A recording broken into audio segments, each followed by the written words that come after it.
Hey guys, in this video I'm going to discuss about some myths of class 11 and also going to share my journey of class 11 with you all. So without further ado, let's get started. Class 11th, जैसे कि हम सबको पता है ये एक games period है, right? सभी का मानना ये होता है, या कह सकते हैं मिथ होता है कि क्लास 11th एक गेम्स पीरियड है। क्यों? क्योंकि क्लास 10th में हम बोर्ड्स देते हैं, क्लास 11th में कुछ नहीं होता है ऐसा। क्लास 10th के मार्क्स मैटर करते हैं। After class 10th, class 11th is just a games period and then class 12th। Class 12th में बोर्ड्स देते हैं, रिश्तेदार क्लास 12th के मार्क्स देखते हैं, बस। पर जो बच्चे ऐसा सोचते हैं कि क्लास 11th में कुछ पढ़ाई नहीं होती, कुछ भी पढ़ना नहीं होता है, तो हाँ, आप बिल्कुल गलत सोचते हैं। ऐसा बिल्कुल नहीं होता है। क्लास 11th जो है हमारा, वो स्ट्रगलिंग पीरियड होता है। क्लास 11th में मोस्टली बच्चा ये गलती कर देता है कि वो जम कर मजे करता है, hang out with friends, Insta scrolling, movie night, series और जितने भी दुनिया भर के मजे होते हैं। सोचता है बच्चा स्कूल लाइफ में बस क्लास 11th में कर डाले, बस सब कुछ कर डाले। अबे भाई, अभी और टाइम बाकी है, आगे कर लेना। मेरी क्लास में क्या था, मैं भी आप लोग से कुछ अलग नहीं थी। I was also the same student with same mentality कि class 11th is just a games period। तो क्लास 11th में एंट्री हुई। क्लास 11th में क्या पढ़ना यार, कुछ भी तो नहीं पढ़ना, बस एक साल मस्ती करनी है, एक साल स्ट्रगल करके आए। क्लास 10th में, अब क्लास 11th में बस मौज मौज मौज मौज काटनी है। पर ऐसा नहीं होता है। जो बच्चे ये चीज करते हैं उनके आफ्टर इफेक्ट्स उनको क्लास 12th में दिखते हैं, जैसे कि मुझे भी दिखे। जनरली हमारी क्लास में क्या होता है कि क्लास 11 में हम देखते हैं कि सिर्फ वो बच्चे ही पढ़ रहे होते हैं जो या तो जेईई मेन की तैयारी कर रहे होते हैं, या जिन्हें एनडीए का पेपर देना होता है, कुछ कॉम्पिटेटिव एग्जाम्स की जो तैयारी कर रहे होते हैं, वही क्लास 11 में हमें शीट्स लगाते हुए दिखते हैं हमारी क्लासेस में। बाकी हमारे जैसे बच्चे तो चिल आउट कि क्लास 11th में हम लोग मौज मस्ती कर लेंगे, क्लास 12th में जाना है, क्लास 12th में स्टार्टिंग से भैया बढ़िया मेहनत करेंगे और बोर्ड्स को फोड़ देंगे और इन क्लास 11th वाले बच्चों को दिखा देंगे कि भाई तूने तो क्लास 11th में एक साल पूरा पढ़ा था, हमने तो क्लास 11th में मौज मौज काटी, उसके बाद क्लास 12th में भी हमने बढ़िया मार्क्स से फोड़ दिया। तो जो ये लोग करते हैं ऐसा कि क्लास 11th में आप बिल्कुल भी स्टडीज को इग्नोर कर देते हैं, आप 1 घंटा भी रेगुलरली नहीं पढ़ते हैं, आप सिर्फ एग्जाम्स के टाइम पढ़ते हैं, तो आपके पहला लॉस जो होता है कि आपकी रेगुलरिटी चली जाती है और वो एक साल में आपकी इतनी गंदी हैबिट पड़ जाती है ना पढ़ने की कि आप क्लास 12th में चाहते हुए भी टेबल पे 1 घंटा या 2 घंटा आप स्टेबल नहीं बैठ पाते हैं। आपका मन इधर उधर होने लगता है, आप डिस्ट्रैक्ट होने लगते हैं, आप रेगुलरली पढ़ाई नहीं कर पाते हैं। दो आप चाहते हैं कि ये क्लास 12th है, मुझे पढ़ना है, मुझे मेहनत करनी है, बट ऐसा नहीं हो पाता है। तो ये चीज हमें नहीं करनी है।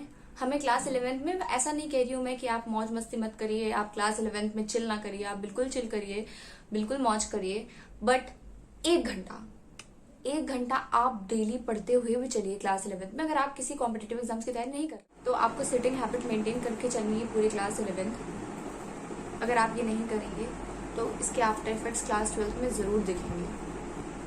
और जैसा कि अभी क्लास 11th के स्टूडेंट्स जो अभी एंटर हुए हैं या जो अभी 12th में चले गए हैं प्रमोट होके, उन सबको पता होगा कि जैसे ही उन्होंने क्लास 11th में एंटर किया होगा तो उन्होंने बहुत ही वास्ट सिलेबस देखा होगा। क्लास 11th का इतना वास्ट चेंजमेंट इन सिलेबस।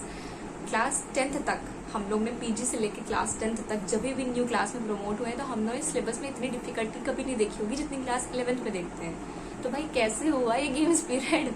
हमारा तो क्लास 11th में ही बैंड बज गई थी इतना भयंकर सिलेबस देख के।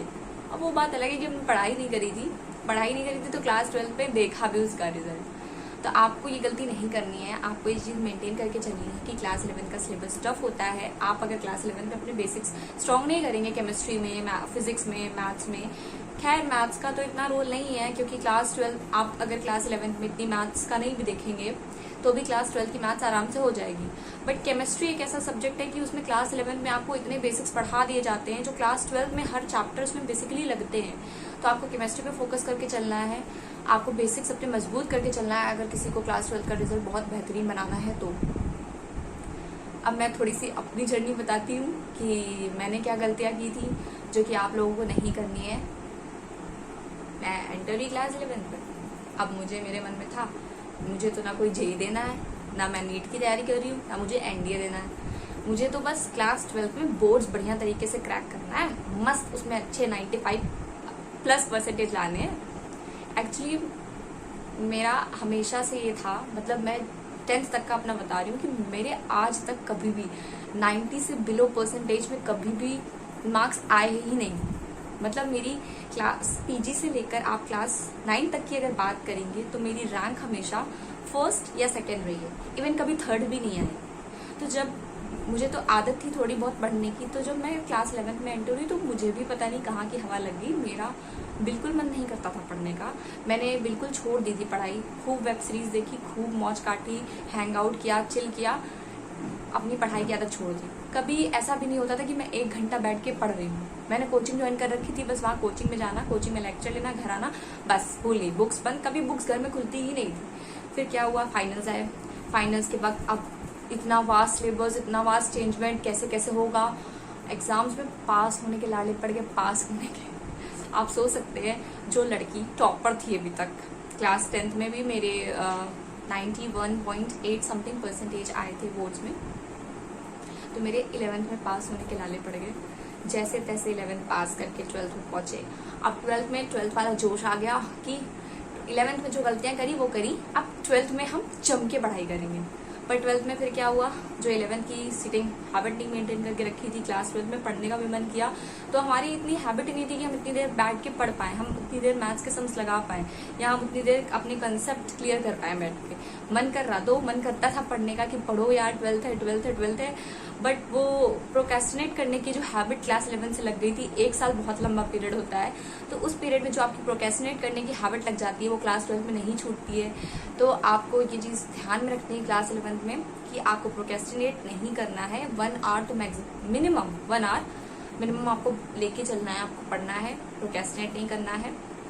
Second thing, hang out chill करना है, बट ये सोचते हुए कि हमें थोड़े बहुत कंसेप्ट अपने माइंड में लेके चलने हैं, बेस स्ट्रॉन्ग करने के लिए क्लास 12 का।